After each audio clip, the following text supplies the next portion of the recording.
Assalamualaikum warahmatullahi wabarakatuh. Kami dari kelompok 1 yang beranggotakan 1 Sebastian Welga, 2 Eliani Zuliani, 3 Rasel Jessica. Di sini kami akan mempresentasikan apa yang mendorong proses manajemen pengetahuan atau knowledge management di pengaturan lintas budaya dampak modal sosial atau sosial kapital. Kemajuan terbaru dalam teknologi informasi secara signifikan telah mengurangi biaya data manajemen. Tanda-tanda kemajuan ini telah memperkenalkan konsep-konsep baru seperti manajemen pengetahuan atau knowledge management dalam literatur organisasi. Selama bertahun-tahun dan banyak jenis penelitian yang telah dilakukan di bidang ini. Peran pengetahuan telah menjadi lebih menonjol dan semakin menonjol. Bagian terpenting pengetahuan berada dalam kemampuan tambahan yang meningkatkan nilai aset dalam sebuah organisasi. Isu penelitian. Proses manajemen dalam pengaturan lintas budaya karena adanya sebuah ilmu pengetahuan yang berkontribusi dan dikembangkan oleh manusia untuk dimanfaatkan dalam mencari data dan informasi pada sebuah organisasi bisnis. Perkembangan ini melalui media teknologi informasi yang memadai.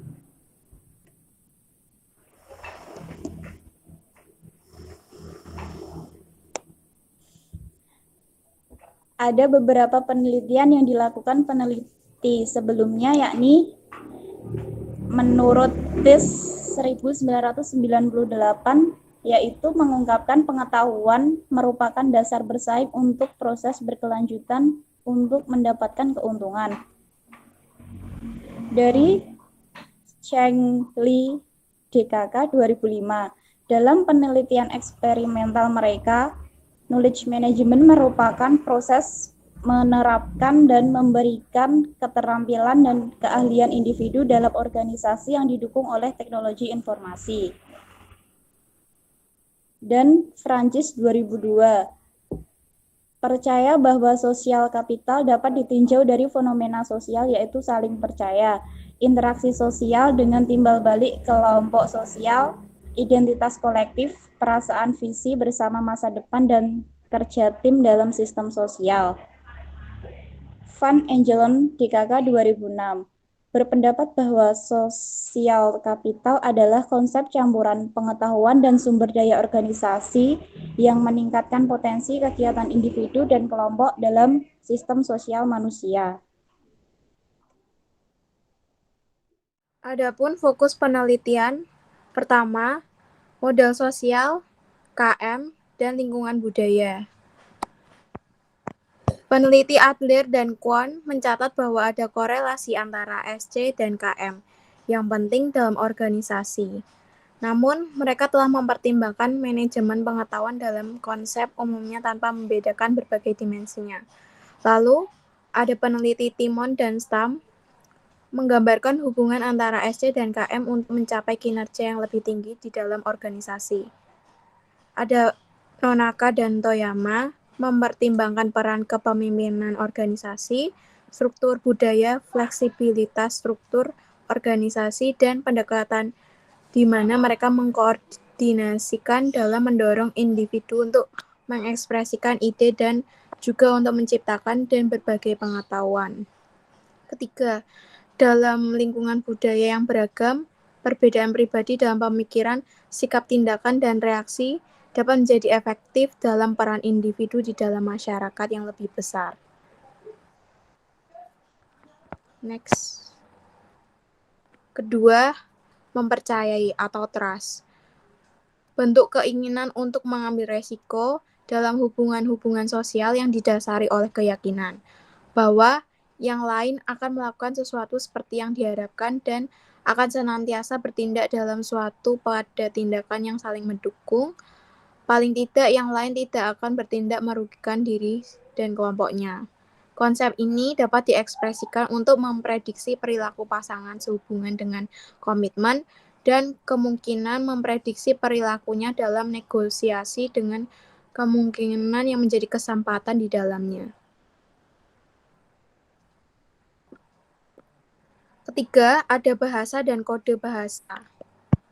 Bahasa dan kode bersama memengaruhi pembuatan dan berbagi pengetahuan. Pertama, bahasa memiliki peran langsung dan penting dalam kehidupan sosial hubungan karena mengekspresikan dan bertukar pendapat. Dengan bahasa yang sama, mereka akan menangkap, menganalisis informasi orang lain dan menggunakannya untuk menyampaikan informasi baru atau pengetahuan baru. Keempat, ada ikatan jaringan. Diartikan sebagai sumber pengetahuan yang menjadi dasar utama dalam pembentukan kepercayaan strategik. Selanjutnya,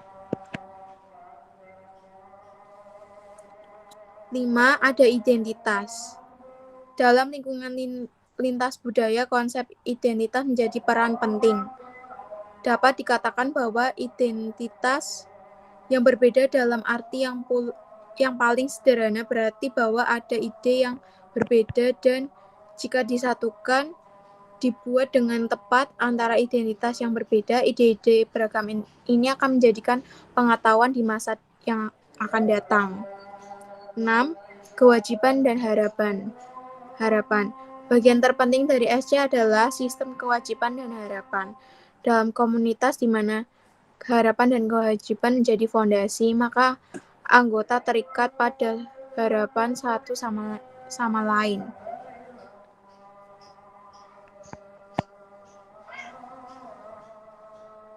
Hipotesis. Di sini pertama ada H0, yaitu modal sosial secara positif mempengaruhi praktik manajemen dalam lintas lingkungan budaya. H1, kepercayaan memiliki pengaruh positif pada praktik manajemen pengetahuan di lintas pengaturan budaya. Lalu ada H2, bahasa dan kode bersama memiliki dampak positif pada manajemen pengetahuan praktik dalam pengaturan lintas budaya. H3, ikatan jaringan memiliki dampak positif bagi manajemen pengetahuan praktik dalam pengaturan lintas budaya. H4, identitas. Identitas memiliki dampak positif pada manajemen pengetahuan praktik dalam pengaturan lintas budaya. H5, kewajiban dan pengecualian berdampak positif pada manajemen pengetahuan praktik dalam pengaturan lintas budaya. Baik, selanjutnya metode penelitian. Data yang diperlukan untuk hipotesis utama dan subhipotesis diperoleh menggunakan kuesioner. Langkah pertama, pemilihan sampel di antara 53 kantor cabang SG Company. Lebih dari 1.300 karyawan dipilih yang memiliki fitur minimum dalam kriteria lintas budaya. Langkah kedua, tingkat perkembangan organisasi untuk penggunaan KM, infrastruktur, dan 27 cabang dengan 698 orang memenuhi syarat. Penelitian dihitung berdasarkan rumus pengambilan sampel populasi dengan kesalahan tingkat 0,05. Hasil 232, orang ditentukan anonim 385. Kuesioner dibagikan dan didistribusikan lebih dari 60% terakumulasi. Kuesioner ditetapkan sesuai dengan skala Likert. Sampel awal 55, kuesioner sebagai prauji.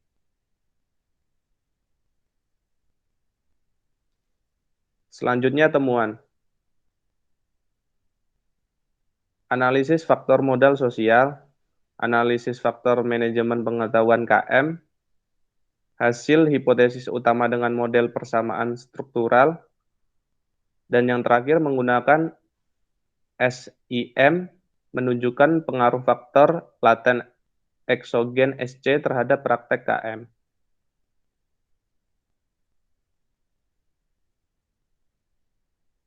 Yang terakhir, diskusi. Di temuan ini membuktikan gagasan nyata bahwa ada hubungan penting antara SC dan KM dalam lingkungan lintas budaya, baik dari sudut pandang teoritis dan empiris. Ada banyak penelitian yang meneliti hubungan antara KM dan SC secara teoritis. Tetapi dapat dikatakan bahwa menyelidiki yang penyelidikan yang dilakukan secara empiris lebih sedikit. Selain itu, dalam beberapa jenis penelitian empiris ini, efek dari lingkungan lintas budaya dipertimbangkan.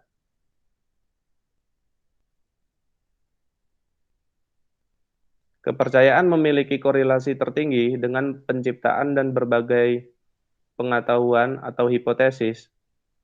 H1, dalam lingkungan di mana terdapat tingkat kepercayaan yang tinggi, individu cenderung memiliki pertukaran sosial serta komunikasi yang lebih besar dan interaksi kooperatif, yang dapat memfasilitasi informasi dalam organisasi dan berbagi dan menciptakan pengetahuan. Tampaknya dalam lingkungan lintas budaya yang diteliti dalam penelitian ini, dan di antara 5 indikator SC, kepercayaan berada pada tingkat yang lebih dapat diterima, sehingga tingkat ini telah meningkatkan hubungan antara SC dan KM.